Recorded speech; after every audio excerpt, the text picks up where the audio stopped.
Sebuah penghargaan yang begitu tinggi kepada Bapak Jokowi.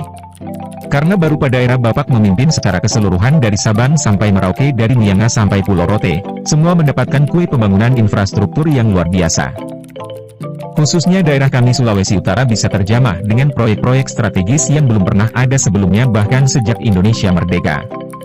Pembangunan vital yang berhasil kami rangkum antara lain: Jalan Tol Manado-Bitung, Kek Bitung dan Likupang, Bendungan Kuil dan Lolak, pembangunan Bandara Miangas dan perluasan Bandara Samratulangi, rencana Jalan Tol Manado-Amurang, dan seterusnya.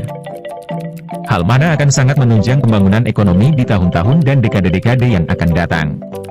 Seandainya Bapak masih bisa memimpin lagi ketiga periode, maka pasti Indonesia akan lebih hebat lagi. Ini pendapat pribadi saya. Kepada yang terhormat Presiden Republik Indonesia Bapak Haji Insinyur Joko Widodo, di Istana Merdeka, Jakarta. Assalamualaikum warahmatullahi wabarakatuh. Shalom, Om Swastiastu, Namo Buddhaya, salam kebajikan. Dengan hormat, perihal tanah dirampas untuk pembangunan Bendungan Kuil, sebagian salah bayar, sisanya tidak dibayar. Kami mengirim surat terbuka ini karena sudah tertutup harapan di tempat kami. Hanya tersisa Bapak Jokowi asa terakhir yang bisa membantu kami memberi keadilan. Meskipun kami telah berjuang jatuh bangun mencari keadilan selama 7 tahun, 2015 hingga 2022, atas nasib tanah kami seluas 6 hektar yang telah dirampas untuk pembangunan Bendungan Kuil di Kecamatan Kalawat, Kabupaten Minahasa Utara, Provinsi Sulawesi Utara, Indonesia, yang telah kami tindak lanjuti dengan upaya litigasi 2019 hingga 2021, dan kami berhasil. Namun ironis sekali, rasa keadilan semakin jauh dari kami. Selepas putusan ingkrah tanggal 22 Februari 2021, selanjutnya langkah kami bermaksud merealisasikan ganti rugi lahan. Tetapi setelah beberapa bulan tanpa kemajuan yang berarti berkorespondensi dan berdialog dengan Balai Wilayah Sungai Sulawesi I, BWSS 1, sebagai pengguna anggaran, kami berupaya membawa aspirasi mengharapkan bantuan dari wakil rakyat.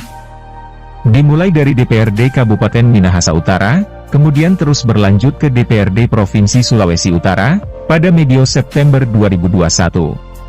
Hasilnya DPRD Sulawesi Utara mendesak BWSS 1 segera membayar kepada kami seluruh ganti rugi termasuk kesalahan bayar yang telah dilakukan. Besoknya, kami pun secara proaktif mendatangi BWSS 1 sesuai anjuran para wakil rakyat di parlemen tersebut. Saat berdialog di kantor BWSS 1, dari sini mulai terasa ada yang aneh. Dimulai dari menunggu 5 jam, kemudian surat kami baru dibalas selama 5 bulan, sampai dengan kami dibentak dengan nada tinggi serta diancam oleh oknum BWSS 1. Hal mana ditengarai sangat bertentangan dengan Korvalues ASN berakhlak, yang telah diluncurkan oleh Bapak Presiden kepada Kementerian PUPR dan selanjutnya akan diejawantahkan oleh semua jajaran binaan di bawahnya. Di sini, proses peradilan, untuk kedua kalinya mulai kami rasakan. Dimulai dari ada yang menyebut bahwa kami yang harus menagih sendiri kesalahan bayar yang telah dilakukan oleh pengguna anggaran.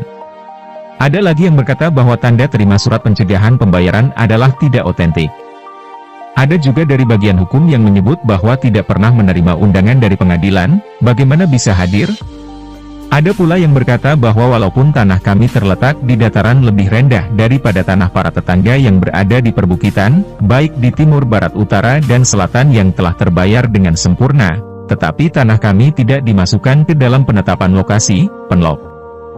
Ada juga yang menyebut bahwa jika penguasa anggaran tidak mengetahui lokasi tanah, bagaimana mungkin bisa dilakukan pembayaran?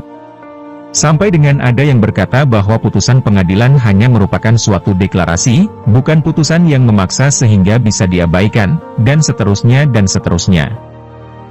Proses di sini begitu identik dengan perdebatan alat bukti di ruang peradilan yang sesungguhnya. Sangat ajaib, putusan dialog lisan, peradilan eksekutif, dipakai untuk mengalahkan putusan pengadilan yang telah berkekuatan hukum tetap dan mengikat. Tak ada yang bisa kami lakukan selain hanya bisa membayangkan, bahwa berapa banyak masyarakat yang telah diadili, seperti kami. Bahkan, surat kami yang terakhir tanggal 25 Oktober 2021 soal pengecekan lokasi yang diinisiasi oleh BWSS 1 sendiri, tidak pernah dibalas sampai hari ini, sehingga pengecekan lokasi tidak pernah terjadi, dan konsekuensinya eksekusi pembayaran tidak pernah ada. Di sisi lain, tanah kami terus mengalami pembongkaran dan dibuldozer mengejar peresmian bendungan Agustus tahun 2022 ini. Sebagai masyarakat kecil di daerah, apalah daya kami yang telah habis-habisan, baik materi waktu maupun mental yang tertekan sangat tidak nyaman selama ini, ihwal permohonan kami kepada penguasa anggaran demi mencari keadilan. Sehingga jiwa kami terasa pilu, dan hati kami menangis setiap waktu, menjalani semua ini. Oleh sebab itu, kami bermohon dengan amat sangat hormat kepada Bapak Jokowi, bantulah kami yang tidak memiliki sumber daya ini, guna mendapatkan keadilan yang seadil-adilnya sesuai dengan kelayakan aturan hukum yang berlaku. Terima kasih atas segala bantuannya. Hormat kami. Kalawat Mei 2022. FJ Bastian.